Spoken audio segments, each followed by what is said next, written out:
Okay, so let's get right into it. We're talking about one of Paris's most beautiful, most beloved parks, the Parc des Buttes-Chaumont. But the story here is just wild. It's a tale of transformation that is so extreme you'll have a hard time believing it's real. We're going to see how one of the absolute grimmest spots in the city became a total paradise. So if you were to visit the park today, this is what you'd see. It really feels like you've stumbled into some wild, romantic piece of countryside that's just been dropped right into the middle of Paris. You've got these dramatic cliffs, a huge lake, a little temple sitting on top of a rocky island. It's the perfect urban oasis. You'd swear it was carved out by nature over hundreds of years. Yeah, about that whole natural beauty thing, it is a masterclass in illusion. Because for centuries, this exact location was a place that Parisians would avoid at all cost. I mean, it had a reputation that was sinister and, let's be honest, pretty disgusting. The reality of this place could not be more different from the park we see now. For about 500 years, this was the home of the gibbet of Montfaucon, a massive public gallows where the bodies of executed criminals were just left to hang for years as a super grim warning to everyone.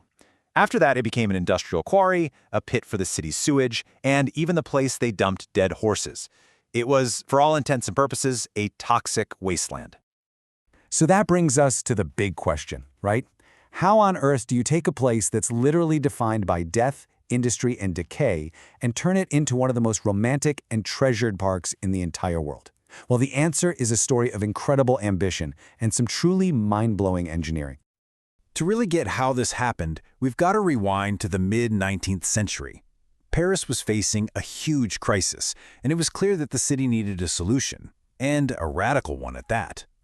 In the first half of the 1800s, the population of Paris just exploded. But the city itself was still this maze of dark, cramped, medieval streets.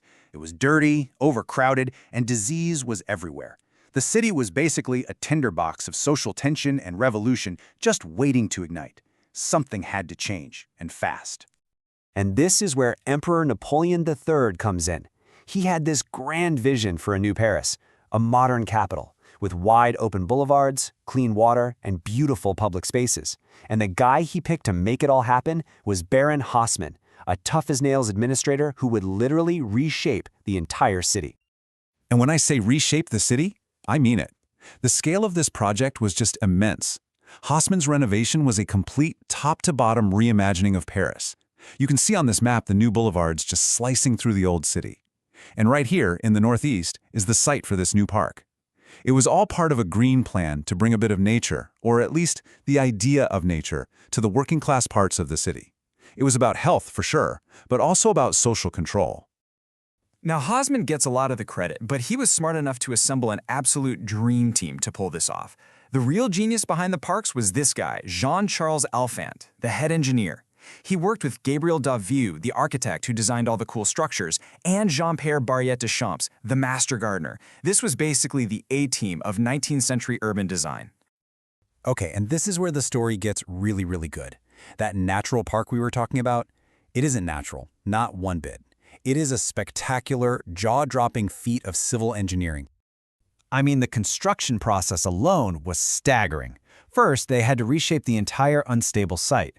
They actually built a temporary railroad just to haul in 200,000 cubic meters of fresh topsoil.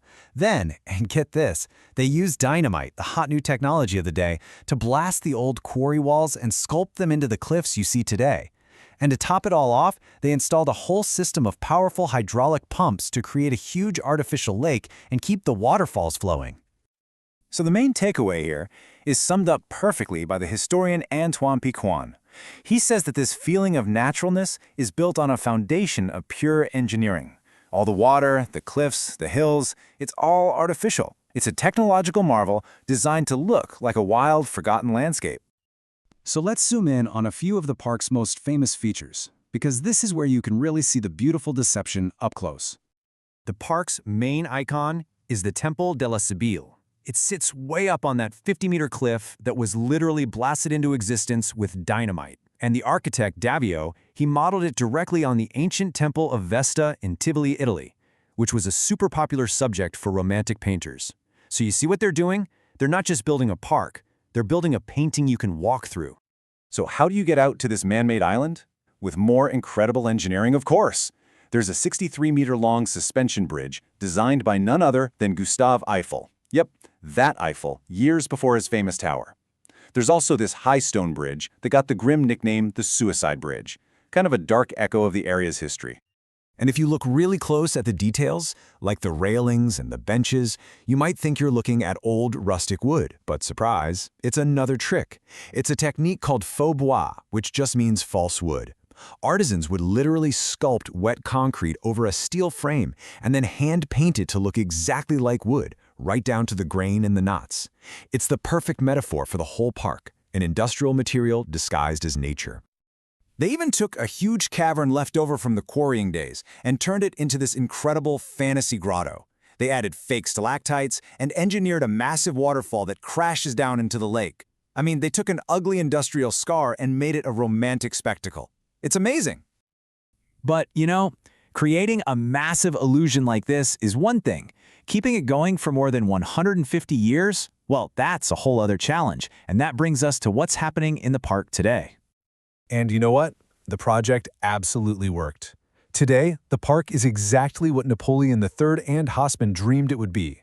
It's this cherished public space where Parisians come to jog, to play, to just chill out and connect with nature. But that perfect illusion is fragile, and recently, it has really started to show its age. There have been rock falls, and the ground has started to sink in places, revealing just how unstable that old quarry underneath it all really is. So, in late 2023, they had to drain the entire lake to check out the old mining tunnels underneath and plan a massive restoration project. It turns out, the engineering never really stops. And that right there is the crucial takeaway. The Parc des Buttes-Chaumont is this beautiful living paradox. It's a completely engineered landscape that gives you this powerful, authentic experience of the natural world, but it needs constant, heavy-duty human engineering just to survive. So, here's something to think about. The next time you're walking through a beautiful, natural park in your city, take a second and look a little closer. Think about this story, and just ask yourself, how much of what you're seeing is actually nature, and how much is a magnificent performance, just like in Paris?